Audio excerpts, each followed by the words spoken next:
Minhas senhoras, meus senhores, meu prezado já amigo Ocílio José de Azevedo Ferraz, magnífico reitor, excelente senhor general, eu me sinto inteiramente em casa nesse rancho. Eu passei toda a minha infância no campo, numa fazenda pequena no norte do Paraná. Eu só vim para São Paulo, onde fiquei, para entrar na Faculdade de Direito, no Largo São Francisco, da Universidade de São Paulo, onde me formei e lancei raízes em São Paulo. Mas confesso que até hoje não me acostumei com a vida da metrópole. Eu me sinto bem no campo. Com efeito, todos sabem que com a República os bens da família imperial foram confiscados. Quando papai voltou do exílio, não lhe restava nada. Pobre. Foi um português rico do Rio de Janeiro que lhe deu uma casinha na Rua da Quitanda, que ele vendeu e comprou uma fazenda no norte do Paraná, 63 alqueires, aonde ele formou a sua família. E eu me recordo com emoção as boas lições que nós recebemos na nossa infância. Uma das quais foi numa tarde em que papai, preocupado com a situação, tinha 12 filhos, 8 homens e 4 moças. Um dia ele nos chamou aos mais velhos num canto do jardim e nos disse: por favor, não, 102 eu vou falar em pé. Não, por favor. Eu prefiro falar em pé, tem mais comunicação. 102 eu vou ficar em pé o tempo todo. Eu só vou pedir ao senhor para ele gravar o tempo que o senhor quiser. Ele está gravando, ele queria um pouquinho mais próximo. Pois não. Viu? Nós estamos bem. Um dia ele nos chamou aos mais velhos no jardim da sede da fazenda, porque nós morávamos na fazenda, íamos todo dia de jipe, era o único veículo que o papai tinha para a escola, para o colégio. Ele nos chamou e nos disse: meus filhos, saibam aproveitar a única coisa que eu poderei lhes deixar para o futuro, porque bens materiais eu não tenho. 63 alqueires dividido por 12 não é nada. Com isso, vocês não farão a vida. Mas eu tenho algo que vale incomparavelmente mais do que os bens materiais. E isso eu posso lhes deixar. Que é, em primeiro lugar, a fé católica, em segundo lugar, uma boa educação, e em terceiro lugar, a consciência de uma missão histórica a ser realizada pelo bem desse grande país, desse grande Brasil, desse querido Brasil. Preparem-se, porque um dia o Brasil os chamará. Com efeito, muitos anos depois, a situação da nação modificou-se profundamente. A República, que foi um regime utópico, que resultou não das aspirações do conjunto da nação, mas de um golpe dado por um marechal que não era republicano. Deodoro da Fonseca não era republicano. Há uma carta no Arquivo Histórico Nacional do Rio de Janeiro, de Deodoro a um seu sobrinho, Clodoaldo da Fonseca, em que ele diz textualmente: meu sobrinho, não te metas em coisas republicanas, porque no Brasil, república e desgraça completa são uma mesma coisa. E como ele tinha razão. No dia 15 de novembro de 1889, Deodoro, quando saiu ao campo de Santana, não bradou viva a República, mas sim viva Sua Majestade o Imperador. O golpe de 15 de novembro não tinha em vista a derrubada da monarquia, mas sim a mudança do gabinete, a derrubada do gabinete do Visconde de Ouro Preto, com o qual Deodoro e uma pequena facção de militares tinha tido algumas desavenças. Segundo vários generais especialistas na matéria me informaram, seriam apenas no máximo de 20 a 25% das Forças Armadas que estavam descontentes com a situação reinante. Uma vez dado o golpe de 15 de novembro, um pequeno grupo de conspiradores, Benjamin Constant, Quintino Bocaiúva, Aristides Lobo, Rui Barbosa e outros, quiseram se aproveitar daquela instabilidade política para precipitar os seus ideais, que era a República. E o que fizeram eles? Utilizaram-se de um estratagema que não é dos mais louváveis. Foram provocar a Deodoro no seu amor próprio. Eles sabiam que Deodoro tinha um ponto fraco. Foram dizer a Deodoro que Dom Pedro II havia mandado chamar para a presença do Conselho de Ministros a um político gaúcho de Bagé, Gaspar da Silveira Martins. Quando não é verdade, Dom Pedro II havia mandado chamar para a presença do Conselho de Ministros ao conselheiro Saraiva. Quando disseram a Deodoro que estava doente, de cama, no entardecer do dia 15 de novembro, que o primeiro-ministro presente do Conselho de Ministros seria Silveira Martins, Deodoro teve um sobressalto. Esse não. Esse por nada nesse mundo. Esse eu não aceito. Por quê? Porque quando Deodoro fora comandante da Praça de Porto Alegre, ele havia disputado com Silveira Martins os amores de uma certa dama, uma certa Dona Adelaide, e havia perdido na sua disputa. E daí havia formado um ódio de morte contra Silveira Martins. A República, lamentavelmente, é um regime que nasceu da disputa de dois homens por um amante. Essa é a triste realidade desse regime, que não tinha uma aceitação maior. O Partido Republicano, durante a monarquia, tinha mais ampla liberdade. Participava das eleições, havia chegado a ter até 6 deputados. Entretanto, nas últimas eleições do Império, em agosto de 1889, havia conseguido eleger apenas 2 deputados. Não havia uma aspiração da nação pela República. Pelo contrário, Dom Pedro II era queridíssimo. A princesa Isabel era venerada pela nação inteira pelo seu gesto de libertar os escravos. De tal forma era forte o prestígio de Dom Pedro II, a influência dele, que logo depois de assinado o decreto de proclamação da República, redigido por Rui Barbosa, estabeleceu-se um primeiro impasse entre os conspiradores. E agora o que fazemos? Quem vai dizer a Dom Pedro II que ele não é mais imperador, que ele está preso? Eu não me recordo bem se foi o Benjamin Constant ou Quintino Bocaiúva, que voltou-se para Deodoro e lhe disse: vai você que o conhece bem. Com efeito, Deodoro era muito amigo de Dom Pedro II.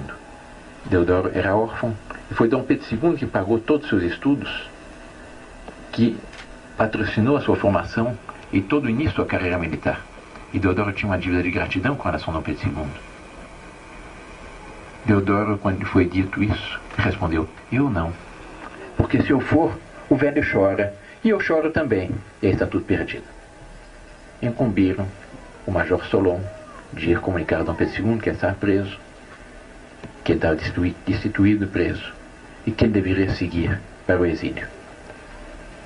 De fato, logo depois da proclamação da República, tinha havido uma outra discussão entre eles. O que fazemos com Dom Pedro II? Houve quem propusesse que ele fosse executado. Deodoro também disse: não, isso não. Porque de fato Deodoro tinha essa dívida de gratidão com Dom Pedro II. E decidiram que ele seria banido e que seria embarcado na calada da noite, porque, com fundadas razões, os conspiradores temiam que, se a população do Rio de Janeiro visse aquele imperador tão querido, a imperatriz, a princesa Isabel, a Redentora, os netinhos do imperador cruzarem as ruas do Rio de Janeiro presos para serem embarcados para o exílio, eles, com fundadas razões, temiam uma rebelião popular. Embarcaram a Dom Pedro II na calada da noite. E uma vez a bordo, Dom Pedro II recebeu um emissário de Deodoro, que vinha apressadamente com uma mensagem daquele que o havia deposto. Deodoro sabia perfeitamente que Dom Pedro II não havia tido outra preocupação em seu longo reinado. Ele foi 58 anos imperador de direito do Brasil, 48 anos de direito e de fato. Durante esses 48 anos que ele esteve efetivamente na chefia da nação, ele não havia tido outra preocupação a não ser o bem-estar de todos os brasileiros. Ele não havia economizado um vintém sequer. Ele ia para o exílio literalmente com a roupa do corpo. E Deodoro sabia disso. E Deodoro, que havia sido tão beneficiado por Dom Pedro II, teve pena Dom Pedro II enviou um emissário para lhe oferecer a quantia de 5.000 contos de réis para que ele pudesse sustentar-se no exílio. Era uma bela fortuna. Equivaliam a 4,5 toneladas de ouro. Dom Pedro II, ao receber o emissário Deodoro e ao receber esse oferecimento, perguntou ao emissário Deodoro: mas de onde vem esse dinheiro? Lhe foi respondido: do Tesouro Nacional, por ordem de quem? Do Marechal de Campo Deodoro da Fonseca. Isso foi votado pelo Parlamento, não apenas uma ordem do Marechal Deodoro da Fonseca. Então eu não posso aceitar, porque nem Deodoro, nem nenhum brasileiro tem o direito em tocar nenhum vintém do Tesouro Nacional sem a aprovação do Parlamento. Que exemplo de dignidade, de abnegação nos deu esse grande brasileiro no momento de partir para o exílio. Ele seguiu pobre. Alguns dias depois de desembarcar em Lisboa, faleceu sua esposa, a imperatriz Dona Teresa Cristina. Ele não tinha sequer dinheiro para pagar as exéquias de sua esposa, os funerais de sua esposa. Mais uma vez foi um português rico que teve pena dele e que pagou aos funerais de sua esposa, da nossa imperatriz. E ele mesmo veio a falecer, varado de saudade, cercado de prestígio, num hotel de segunda categoria em Paris, 2 anos depois. Era tal o seu prestígio daquele grande imperador, daquele que é considerado como o maior de todos os brasileiros, daquele que nenhum brasileiro digno desse nome é capaz de ver um quadro, um busto, sem ter um movimento de veneração, de respeito, como se tem diante de um quadro de um bom avô, daquele que não havia trazido do Brasil nada a não ser um punhado de terra brasileira, porque ele queria recostar sua cabeça sobre terra brasileira no momento de entregar sua alma a Deus. Era tal o seu prestígio que o governo francês, republicano, lhe conferiu exéquias de chefe de Estado. 300.000 franceses seguiram ao cortejo fúnebre do nosso imperador. Todo o corpo diplomático acreditado em Paris compareceu. Todas as cortes europeias enviaram representantes. Só faltou um embaixador. Não preciso dizer qual. E o governo da República protestou junto ao governo francês. Como conferir a exéquia de chefe de Estado a quem não é nada no Brasil? Essa é a trágica história da República. Essa é a trágica história de um regime que interrompeu uma caminhada de glória de nossa pátria. Uma caminhada de glória que se fez com as chegadas de nossos primeiros pais portugueses aqui, com as naus de Cabral, com a Cruz de Cristo. Nesse país abençoado, que já nasceu à luz do Cruzeiro do Sul, que teve como primeiro ato de sua vida uma Santa Missa, como primeiro nome Terra de Santa Cruz. Nesse grande país que foi desbravado pelos bandeirantes, obra magnificamente continuada pelos tropeiros, que são os continuadores da obra de desbravamento dos bandeirantes, interrompeu-se uma caminhada de glória. Interrompeu-se um ciclo histórico magnífico que se consolidou exatamente com a passagem de Dom Pedro I aqui pelo Vale do Paraíba, em direção a São Paulo, com a independência que se difere da independência dos nossos países, dos nossos vizinhos hispano-americanos, porque nossa independência não resultou de guerras fratricidas, mas sim foi a emancipação de um filho que se tornara maior a conselho do pai. Eu estive há pouco em Santiago do Chile, a convite do almirantado chileno, para proferir uma palestra na Universidade Marítima de Viña del Mar, que seria o equivalente ao ITA aqui para a Força Aérea Brasileira, com relação à Marinha de Guerra chilena. E lá eu ouvi os almirantes chilenos me dizerem: a tragédia de nossa história, diziam eles, chilenos, é que não havia em Madrid um rei com a sabedoria de um Dom João VI, que tivesse preparado a nossa independência, que tivesse garantido a nossa continuidade histórica. As nossas independências resultaram de guerras fratricidas. A do Brasil foi uma independência familiar, a conselho do pai. E como consequência disso, nós rolamos no decorrer da nossa história de tragédias em tragédias e ilusões em ilusões, de panaceias em panaceias, e até hoje não encontramos a nossa identidade. E é por isso que todos eles invejam a perspectiva que o Brasil tem de restaurar a monarquia. Todos eles, teoricamente, são monarquistas. Dizem que a monarquia inegavelmente é superior à república. Dom João VI, quando aqui chegou, lançou os fundamentos de nossa independência. Ele se deu conta que o Brasil já estava maduro para a sua maioridade. Abriu os portos, criou o Brasil, Reino Unido, Portugal, Brasil, Orgaves, fundou o Banco do Brasil, a Caixa Econômica, fundou aquilo de onde deveriam nascer as associações comerciais, as escolas de medicina, a Academia Militar, a Escola Naval. Nunca um rei que quisesse se manter submetido a uma parte do seu território, que o Brasil não era colônia juridicamente, era uma continuação, era o Estado do Brasil, nunca ele teria criado uma escola naval e uma academia militar se não estivesse preparando a nação para sua independência. Fundou o Jardim Botânico, a Biblioteca Pública e tantas outras instituições que nós temos. E no momento de partir para Portugal, contra a sua vontade, porque ele gostava muito mais do Brasil do que Portugal, ele aqui deixou seu filho mais velho, o herdeiro da coroa, Pedro, como príncipe regente. E lhe deu um último conselho: meu filho, considere que o futuro não está na velha e cansada Europa, mas está nesse país promissor. Mais cedo ou mais tarde, o Brasil será independente. Ponhas tu esta coroa em tua cabeça antes que outro aventureiro faça. E é graças exatamente a esse conselho paterno seguido pelo filho que hoje nós temos no país dimensões continentais, com uma unidade política, territorial, política, social e psicológica admirada e invejada por todos nossos vizinhos.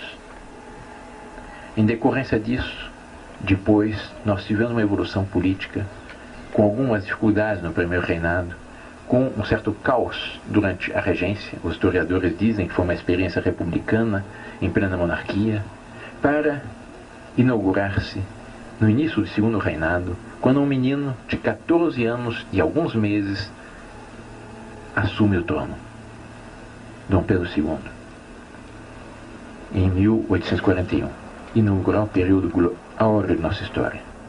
Estabeleceu-se um parlamentarismo exemplar, no qual os partidos se alternavam no poder, no período em que não houve uma só interrupção na boa ordem constitucional, graças à espada e à sabedoria de Caxias, a nação pacificou-se e desenvolveu-se. Não houve uma só interrupção na boa ordem institucional no Brasil. Foi o mais longo período de estabilidade política da nossa pátria. Graças a essa estabilidade política, graças a um regime no qual o povo se sentia representado autenticamente, no qual havia uma consonância em torno da pessoa de chefe de Estado, o progresso foi um progresso constante e genuíno. Nós tínhamos, naquele tempo, a segunda armada de guerra do mundo. Nós enviávamos missões militares até a Prússia, que era a nação guerreira por excelência. Nós fomos o primeiro país do mundo a construirmos um encoraçado com proa de aço. Fomos o segundo país do mundo a termos o telefone. 3 anos depois, apenas, dos Estados Unidos, a invenção do telefone foi apresentada em 1876 pela primeira vez, na exposição de Filadélfia, por Graham Bell. Dom Pedro II, exatamente quando lá esteve, por ocasião da independência norte-americana, depois de participar dos festejos oficiais, foi a Filadélfia e visitou essa exposição.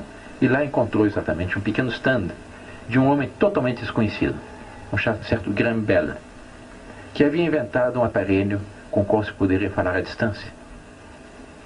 Dom Pedro II, que era um sábio, um cientista, um estudioso, imediatamente atinou da importância que aquele aparelho teria para o futuro do Brasil com as suas distâncias colossais. E fez questão de experimentar o aparelho. Foi Graham Bell várias salas adiante, acendeu-se um fio, e quando Graham Bell dirigiu a palavra a Dom Pedro II, Dom Pedro II, ouvindo aquele conjunto de fios presos numa tábua falar, levou um susto, mais ou menos como se nós ouvíssemos essa moringa começar a falar, e exclamou: meu Deus, isto fala!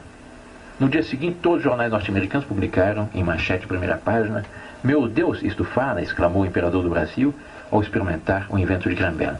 Com isso, aquela invenção, que não havia chamado a atenção de ninguém, despertou o interesse dos empresários norte-americanos e logo se estabeleceram as primeiras redes telefônicas nos Estados Unidos. 3 anos depois, apenas 1879, já no Brasil tínhamos as nossas primeiras redes telefônicas. O Brasil foi o segundo país do mundo a adotar o selo postal. Nós tínhamos as maiores redes ferroviárias do mundo, das maiores redes telegráficas do mundo. O primeiro cabo submarino que ligava o nosso continente à Europa era nosso. Sob todos os pontos de vista, o nosso progresso era exemplar. Nós não tínhamos inflação. Disse normalmente que o espelho de um regime é a sua moeda. Nós não tínhamos inflação.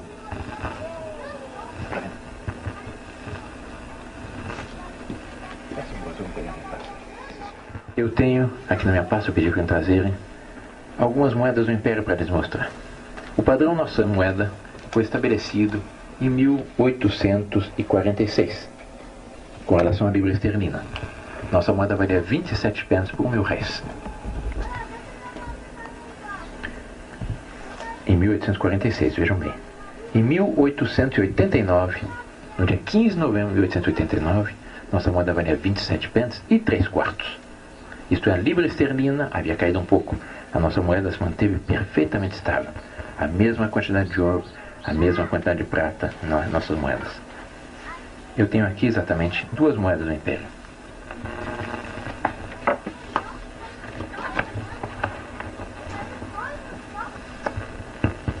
Esta aqui, de 1851, foi a primeira moeda de 2.000 réis que foi cunhada. São 28 gramas de prata pura. Esta aqui, de 1889, a última moeda cunhada no Império. 28 gramas de prata pura. Exatamente iguais. Muda apenas, numa está escrito 2.000 réis, em grande, e na outra está a efígie do imperador, em pequenino, embaixo de 2.000 réis. O mesmo peso, mesmo tamanho, mesmo valor. Não tínhamos inflação. Muitos, quando eu afirmo esta realidade do Império, me objetam, é que os tempos eram outros. Não, é que o regime era outro. Bastou que viesse a República para que nos primeiros 45 dias da República, de 15 de novembro de 1889 até 31 de dezembro, já tivéssemos 11% de inflação. Em 1890, 41% de inflação, em 1891, 50% de inflação, e depois ninguém mais segura a nossa moeda. Hoje nós estamos com inflação de 20, 25, 28, com o risco de chegarmos a 30% por mês. Para terem ideia do que foi a nossa inflação, para fazer um balanço do que foi a República, imaginem, as senhoras e os senhores, um eventual brasileiro que tivesse a quantia fabulosa de 50 bilhões de moedas dessas. Essa moeda vale mais que $1. Portanto, mais de 50 bilhões de dólares daquele tempo. O dólar estava cotado em 1.800 réis, aqui são 2.000 réis. O dólar deve ter se valorizado de lá para cá, com a queda do padrão ouro, em cerca de 10 a 15 vezes. Digamos, para arredondar, sendo benévolo com a nossa moeda, algo na linha, uma quantia fabulosa que valeria hoje o equivalente a cerca de mais de 500 bilhões de dólares, cerca de 5 vezes a nossa dívida externa. Imaginem, as senhoras e os senhores, que esse nosso hipotético brasileiro tivesse ido a um banco no dia 14 de novembro de 1889 e depositar toda a sua fortuna.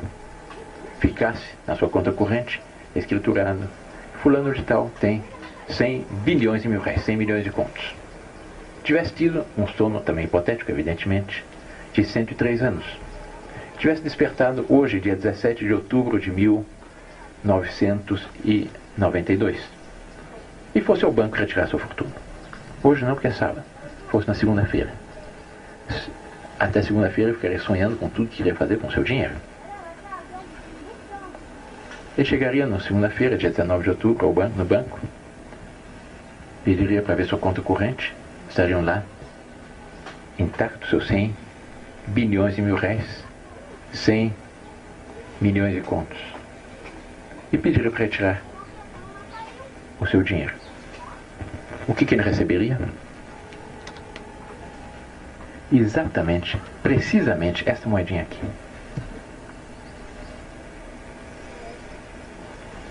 Precisamente essa moedinha aqui. Isso aqui são 100 cruzeiros atuais.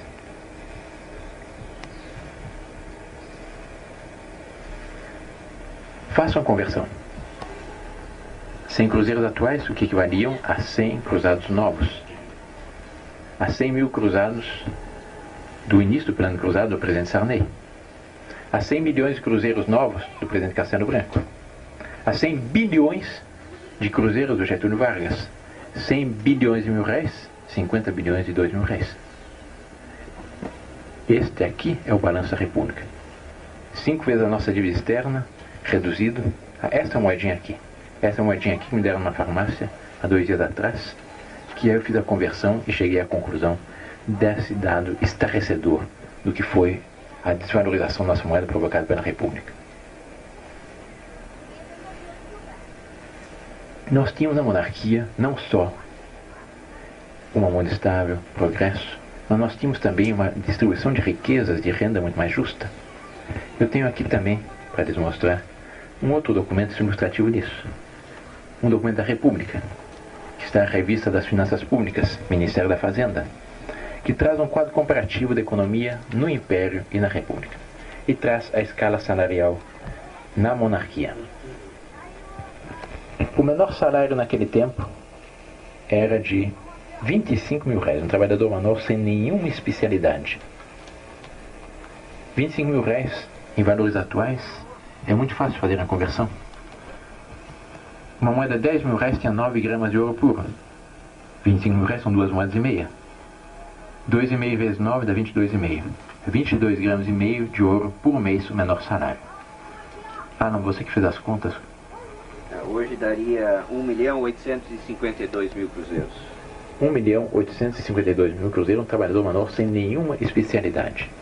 Logo a seguir, vinha o salário de um servente pedreiro, de carpinteiro e marceneiro.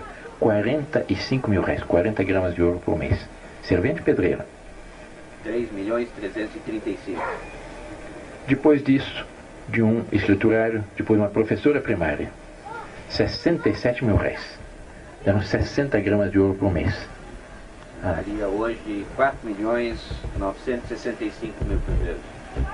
Depois um professor secundário, eram 83 mil-réis. Eram 75 gramas de ouro. E hoje daria 6.151.000. Um professor universitário, senhor reitor, 167 mil-réis, 150 gramas de ouro por mês. 12.377.000. Mais ou menos que ganham seus professores aqui, né?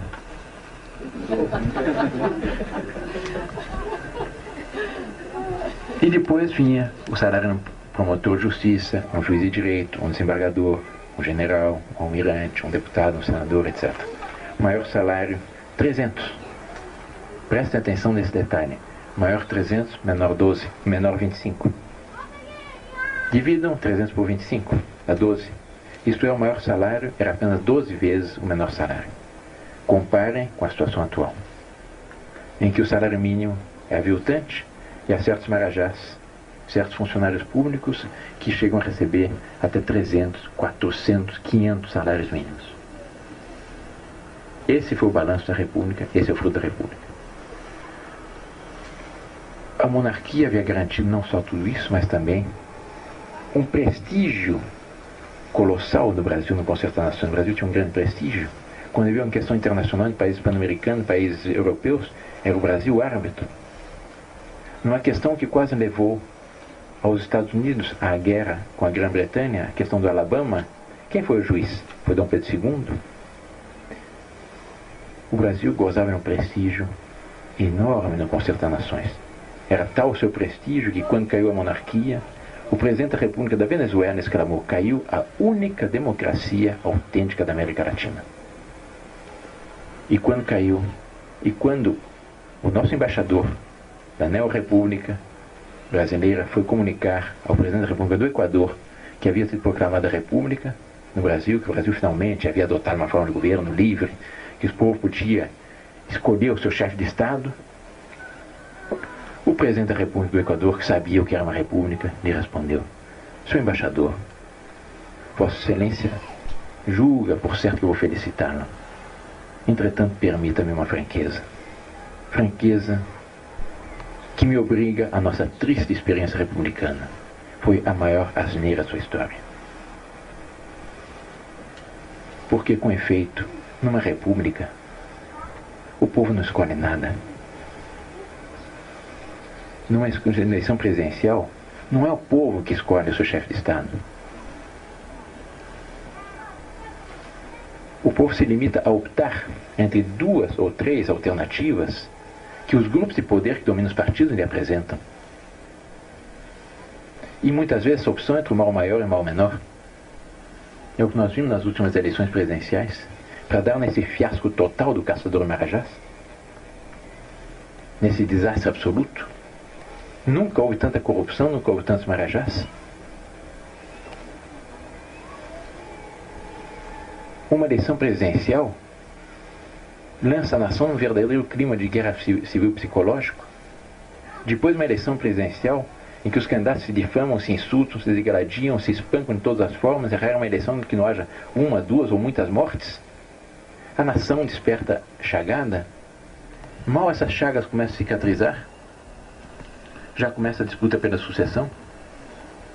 Depois de cada eleição, uma parte está contente, uma parte está aliviada, uma parte está frustrada e outra parte está indignada. Não há um consenso.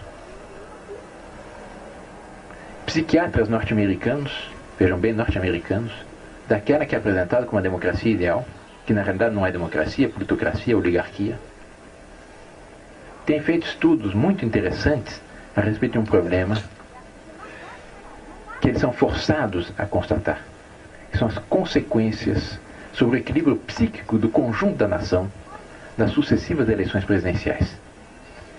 E eles chegaram à conclusão de que as sucessivas eleições presidenciais trazem um fator de desequilíbrio no equilíbrio psíquico do conjunto da nação, da opinião pública daquela nação, dos habitantes daquela nação, semelhantes aos traumas que traz sobre os filhos numa família, quando os pais, o pai e a mãe se degradiam, se insultam, se dizem todas as verdades na cara e se arrancam os cabelos. As grandes vítimas são os filhos. Numa eleição presidencial, exatamente os candidatos se insultam, se degradiam, lavam toda a roupa suja que tem mutuamente, e com isso, aquele respeito que deveria haver com relação ao chefe de Estado se perde completamente. É um fator de desequilíbrio profundo para as nações. Daí exatamente o caos total das repúblicas. E a grande diferença com as monarquias. Nas monarquias existe um consenso em torno do chefe de Estado, como existe um consenso em torno do pai e da mãe, numa família bem constituída. Nas repúblicas, os presidentes da república precisam estar continuamente comprando o seu apoio. Eles não têm um apoio espontâneo e entusiástico da população. A prova disso é esse loteamento de ministérios que foi feito agora. É a distribuição de cargos primeiro, segundo, terceiro escalão, exatamente para comprar o apoio do governo. Ele não tem esse apoio espontâneo, livre, como existe nas monarquias. Nas monarquias, pelo contrário, é um consenso. Houve uma pesquisa de opinião feita recentemente na Dinamarca, que é uma monarquia, que é sumamente ilustrativa dessa realidade. Essa pesquisa de opinião partia de um pressuposto, de uma suposição histórica.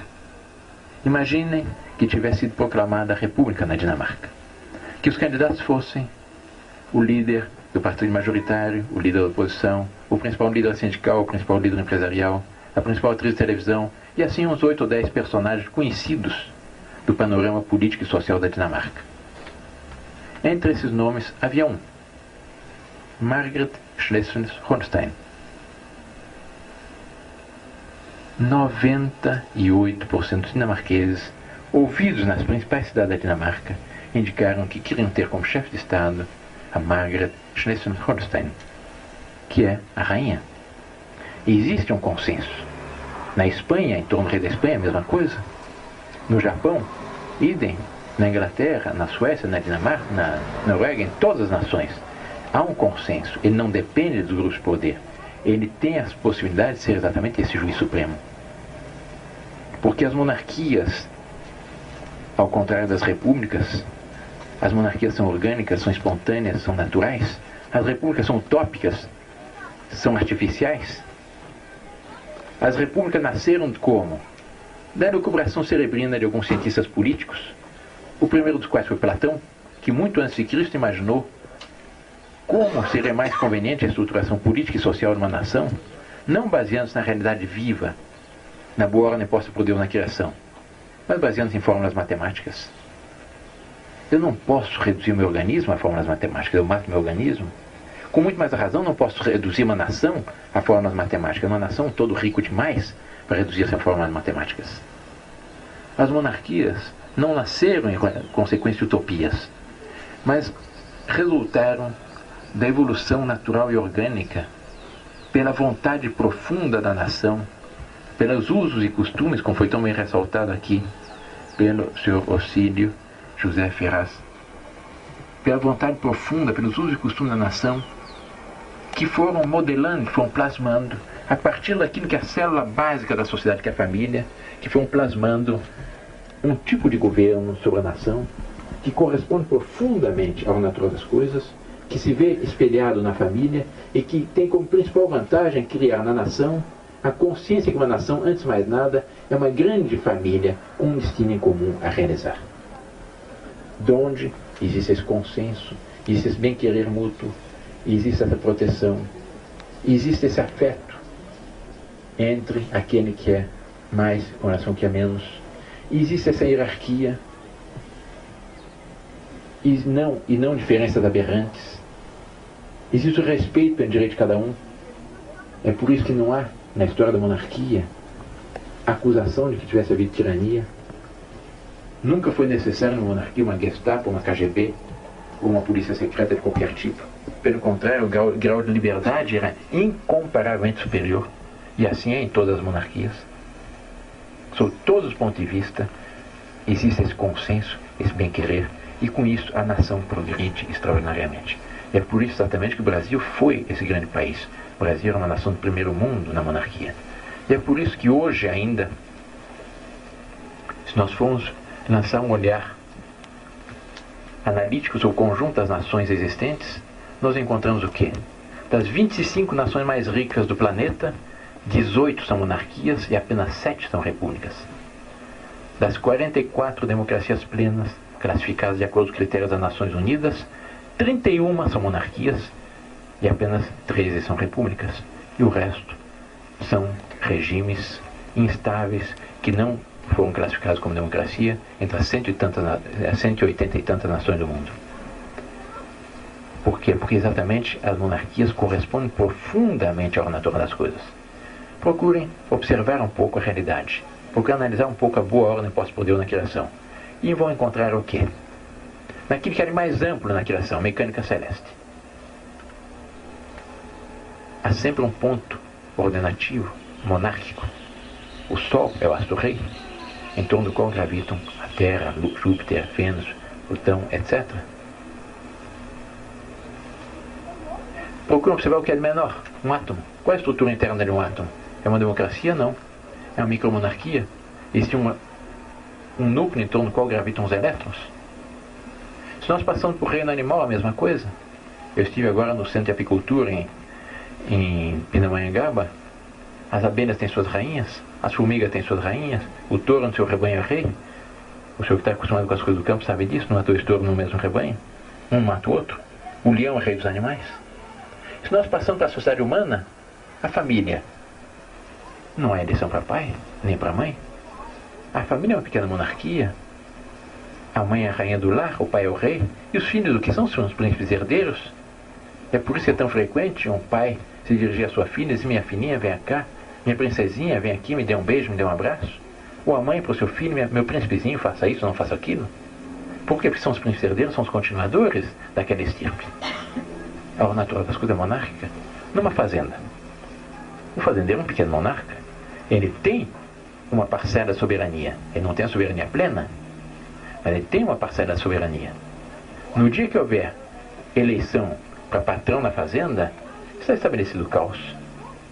Entre os próprios tropeiros, era a mesma coisa. Havia uma liderança natural que se destilava pela capacidade do tropeiro. Não havia eleições sucessivas para o chefe da tropa. Era algo de orgânico, natural. Isso vai se fazendo de acordo com os usos e costumes, de acordo com o reconhecimento, em função de um consenso. Daí a superioridade. As repúblicas são utópicas. Nasceram prometendo liberdade. E qual foi o resultado? Aquela mesma liberdade que o Partido Republicano havia gozado durante a monarquia, a República se nasceu se dizendo provisória, prometendo um plebiscito. O artigo 6º do decreto número 1 da República prometia um plebiscito.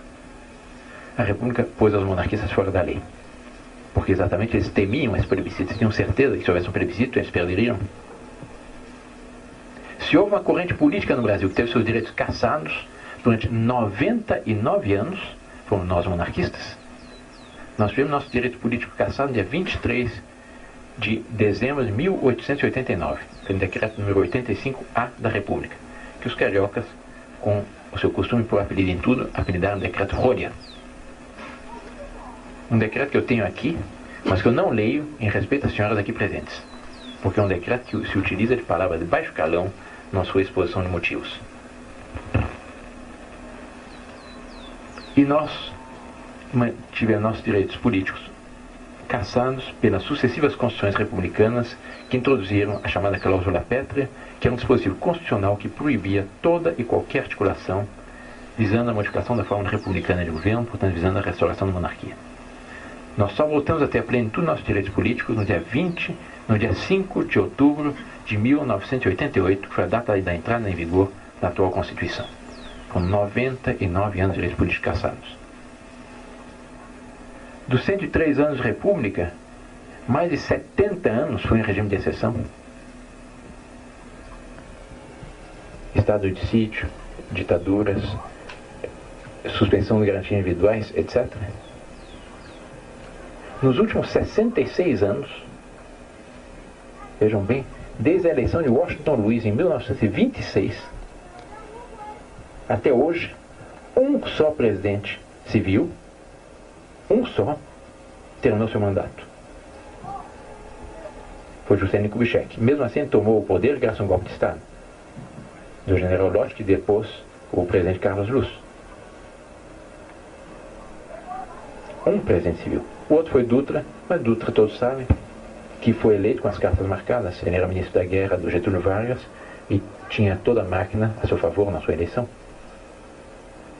É um regime que não tem autenticidade nenhuma, que não tem apoio popular, que o povo tem o máximo total desprezo. Existe o mito da República, do sufrágio universal, da escolha presidencial, mas ninguém mais acredita nisso hoje. Um regime que trouxe ao Brasil, lançou o Brasil na pior crise de sua história. Um regime que criou uma situação que mantém o povo na miséria, com uma carga tributária, com impostos como nunca houve iguais. Considere apenas a seguinte realidade: nós não damos conta disso, nós fomos nos acostumando com os impostos. São 50 e tantos impostos. No valor final no Brasil, segundo os economistas, em que o produto vai ao varejo, isto é, o preço pelo qual o povo tem acesso àquele produto, naquele valor, 75% daquele valor resulta da carga tributária e financeira. São os impostos, a soma dos diversos impostos e os juros que pesam sobre a produção daquele produto. Isto é, tudo aquilo que o brasileiro paga, 75% vai para o governo e para os bancos. Esse é o triste fruto da República. A coisa vai mais longe. Se tratar para ver até que ponto a República é gananciosa, há um estudo publicado por um Instituto de Defesa da Iniciativa do Paraná que mostra exatamente as consequências da República e que mostra que as empresas que têm acionistas, que têm ações no mercado, essas empresas, no último exercício cuja análise foi feita, a cada 100 cruzeiros de dividendos que pagaram para os seus acionistas, essas mesmas empresas pagaram 4.600 cruzeiros de impostos. Vejam bem aqui, cada 100 cruzeiros de dividendos distribuídos entre os acionistas são 4.600 cruzeiros de impostos. O que equivale ao governo atribuir-se a si o equivalente aos lucros de 97,9% das ações das empresas e permitir que apenas o resultante de 2,1% das ações das empresas sejam distribuídas nos milhões de acionistas que essa empresa tem pelo Brasil. Essa é a República. E graças a Deus, se todos os homens fossem iguais, seria a coisa mais cacete do mundo, eu me conheço desde que nasci. A maravilha da sociedade está exatamente nessas diferenças acidentais que existem entre os homens, dessas diferenças hierárquicas, harmônicas, proporcionais e complementares. Nós tínhamos uma proporcionalidade. Hoje a República nasceu acenando com uma igualdade total entre os homens, o que trouxe elas diferenças aberrantes, insultantes, aviltantes para a nação brasileira, em que uma parte da população está mantida na miséria total e outra parte vive nababescamente. E vejam bem, essa outra parte são sobretudo os que vivem no governo, porque dizem que uma das causas da nossa miséria é a má distribuição de rendas do Brasil. Eu concordo, até certo ponto apenas, eu concordo na medida em que se afirmar que a má distribuição de rendas existe porque um fica com tudo e deixa o resto da nação numa miséria total. Um fica com 75% do valor dos produtos, com 97,9% dos resultados das ações com acionistas no mercado, e o resto fica com, e a nação fica com o resto. Daí vem exatamente os problemas do Brasil. Não houvesse essa carga tributária monstruosa, o poder aquisitivo do povo cresceria muito mais, os produtos seriam muito mais baratos. Crescendo o poder aquisitivo, evidentemente cresceria o consumo, crescendo o consumo, cresceria a produção, crescendo a produção, cresce o número de empregos, e nós saímos desse círculo vicioso mal infernal que nós estamos sendo lançados pela República, para, por assim dizer, um círculo vicioso bom, em toda a nação cresceria. Cuidado com isso. E é por isso exatamente que é um número crescente de brasileiros que se perguntam: valeu a pena a República? Será que a solução não é restabelecer a monarquia? Um regime no qual o chefe de Estado tem incomparavelmente menos poder do que qualquer presidente da República. Nunca na monarquia o chefe de Estado poderia dizer, o que nós ouvimos o presidente Collor na última aparição na televisão, falar da enorme soma de poderes que o presidente da República tem nas mãos. Porque o chefe de Estado de uma monarquia não precisa disso. A missão principal de um chefe de Estado qual é? É ser o símbolo vivo da nação. É ser a encarnação da virtude do povo, um exemplo que inspira e que sustenta todos. É ser um natural defensor do seu povo. É ser aquele que é chamado a, sabendo auscultar as aspirações, a sua longa experiência pessoal, indicar os grandes rumos para a sua nação. E não mais do que isso. Mas é isso e é tudo isso. Um imperador, um rei, um monarca, tem incomparavelmente menos poder que qualquer presidente da República, mas ele tem, isso sim, um grande prestígio, uma grande influência moral sobre a nação, que vale muito mais para o bem do que todo o poder que uma constituição ditatorial pode dar eventualmente a um chefe de Estado. Ele pode muito mais com a sua influência moral. Os brasileiros se perguntam se não era o caso de restaurar aquele regime magnífico no qual nós tínhamos o chefe de Estado exercendo poder moderador, o poder executivo exercido através de um primeiro-ministro, naquele tempo chamado presidente do Conselho de Ministros, o poder judiciário, o poder legislativo era bicameral, Senado e Câmara dos Deputados, havia também as assembleias provinciais e, sobretudo, as câmaras municipais. O poder judiciário com a sua autonomia inteiramente assegurada, com a tríplice garantia do juiz, irredutibilidade dos seus vencimentos, irremovibilidade e vitaliciedade. O imperador o que fazia nesse contexto? Ele exercia o poder moderador, isto é, ele era o fiel da balança, aquele que mantinha o equilíbrio político da nação, aquele que garantia que as regras do jogo seriam seguidas. Ele tinha um papel semelhante a um maestro numa orquestra. O maestro não toca nenhum instrumento, mas ele rege aquela orquestra. Ele faz com que todos os músicos coordenem os seus instrumentos naquele conjunto, e cada um ter tudo de si, inspira aquele conjunto a dar tudo de si. O poder moderador é exatamente aquele que rege, aquele que orienta, aquele que indica os grandes rumos, que faz com que aquele conjunto chegue ao seu fim. Havia na monarquia também um outro órgão, que hoje teoricamente existe, mas ninguém sabe, mas naquele tempo era prestigiado, um Conselho de Estado. É por isso que até hoje há tantos brasileiros, possivelmente entre os que estão aqui presentes, há algum descendente, algum conselheiro do Império. É um conselho de sábios, de pessoas exponenciadas nos vários setores da atividade humana, que eram chamados a assessorar o imperador. E vejam a sabedoria do regime. Esse conselho não tinha uma autoridade própria e não podia impor as suas decisões, as suas conclusões. Mas, se o imperador tomasse uma decisão sem ouvir previamente o chefe do Conselho de Estado, essa sua decisão era constitucionalmente nula. Ele era obrigado, por Constituição, a ouvir o Conselho de Estado. Era esse o equilíbrio perfeito do sistema brasileiro. E os brasileiros perguntam, será que a solução para os problemas atuais não é restabelecer esse regime harmônico, orgânico, esse regime que correspondeu exatamente à evolução histórica dos usos e costumes da nossa nação? Esse regime que hoje dá provas de vitalidade nas nações que existem,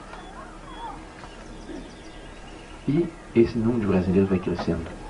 Bastou que fosse restaurada a nossa liberdade política, que começasse a falar de monarquia, que aquilo que para alguns, no primeiro momento, era tratado um pouco como chacota, passou a ser encarado como uma realidade e como uma esperança e um número crescente. As pesquisas de opinião são espetacularmente favoráveis a nós. A Datafolha, a Folha de São Paulo, que é insuspeita de querer favorecer a monarquia, tem feito uma série de pesquisas. Em abril do ano passado, o resultado foi 13%, em maio do ano passado 15%, em setembro já 19%, e agora a última pesquisa publicada é 23%, quer dizer, praticamente um quarto do eleitorado, antes de iniciar-se uma campanha junto ao grande público, que é um resultado espetacular. Nas favelas do Rio, pesquisas feitas pela BBC News, que é a televisão britânica, publicada pelo Jornal do Brasil, eu tenho aqui, 2/3 dos favelados manifestaram pela monarquia. Em Curitiba, na Rua das Flores, chamada Boca Maldita, mais da metade dos transeuntes, uma pesquisa feita pela PUC do Paraná, mais da metade dos transeuntes se manifestaram pela monarquia. Em Sobral, no Ceará, a mesma coisa, foi feita uma pesquisa pela Universidade do Vale do Acaraú. Mais de 53% da população já se manifestou pela monarquia.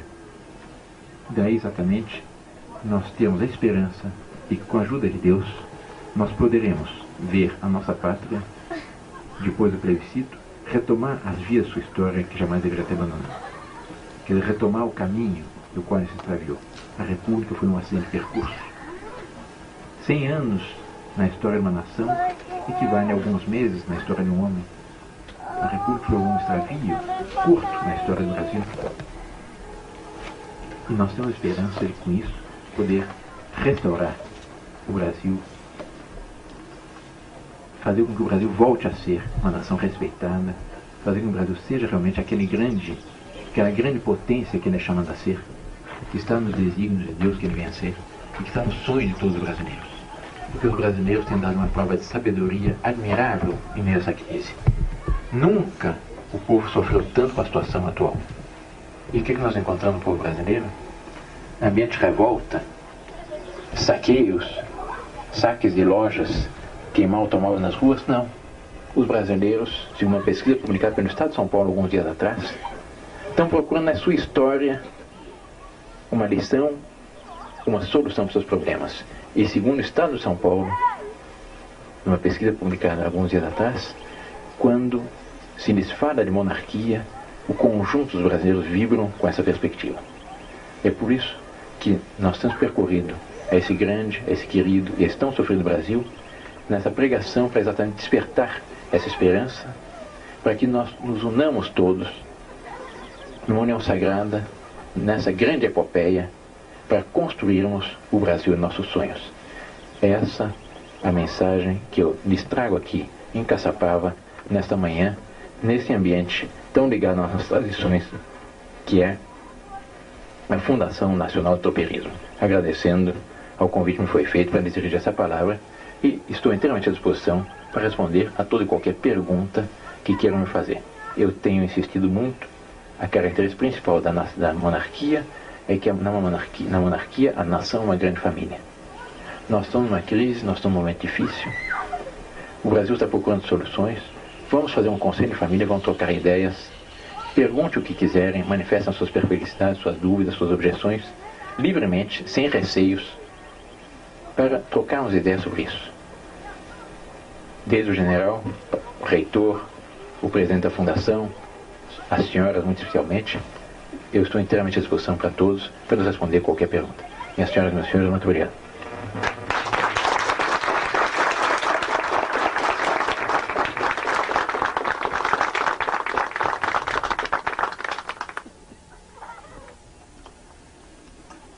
Quem gostaria de fazer alguma pergunta? Pois não. Pois não. Eu gostaria de saber, em relação à monarquia, qual é basicamente a diferença entre o regime monárquico e o regime parlamentarista? A monarquia, como eu disse, é uma monarquia constitucional e parlamentar. O parlamentarismo só é autêntico com monarquia. Por quê? Vamos primeiro aos fatos. A grande diferença que existe entre parlamentarismo republicano e parlamentarismo monárquico é que na monarquia o chefe de Estado tem uma posição suprapartidária. Ele não tem partidos, ele não depende de grupos de interesse. Ele não foi eleito em função de conchavos políticos. E ele pode ser aquele juiz supremo que garante que a vontade livre e espontânea da nação, manifestada por ocasião das eleições, seja respeitada na formação das maiorias parlamentares. Numa república, o presidente da república é eleito numa eleição direta ou indireta por um partido político ou por uma coligação de partidos políticos. Ele, uma vez no poder, inevitavelmente vai tender a favorecer a sua facção política e, portanto, vai falsear as regras do jogo de cima para baixo. Ele será o grande eleitor e não se poderá ouvir, auscultar a vontade real da nação por ocasião das eleições. Portanto, parlamentarismo puro só com monarquia. Isso todos os políticos reconhecem. Eu, há poucos dias atrás, participei de uma reunião no Senado Federal, em Brasília, com um grupo de senadores e deputados, exatamente para discutir do plebiscito, a regulamentação do plebiscito, entre os quais haviam alguns monarquistas e outros republicanos, e mesmo os republicanos, quando se referiam ao parlamentarismo puro, eles se referiam à monarquia. Imagine, por exemplo, um regime parlamentarista no Brasil com, digamos, presidente da República, eleito pelo voto direto, Horácio Quércia, 45 milhões de votos, e primeiro-ministro, Mauro Benevides. Quem vai mandar na nação? Primeiro-ministro ou para o presidente da República? Ele, com 40 milhões de votos, vai impor continuamente a sua vontade. Não será um parlamentarismo autêntico. Um presidente da República, na melhor das hipóteses, ele é pai de sua facção e padrasto da facção política, da facção contrária, quando não é carrasco. Na monarquia, o chefe de Estado tem uma posição suprapartidária e não pertence a esse ou aquele partido. Ele se limita a garantir que as maiorias se formam de acordo com o resultado das eleições e que o governo realmente represente a vontade da maioria. Porque existe exatamente a diferença entre chefe de Estado e chefe de governo. No parlamentarismo se faz essa distinção. O presidente da República, no parlamentarismo, é chefe de Estado. O primeiro-ministro é chefe de governo.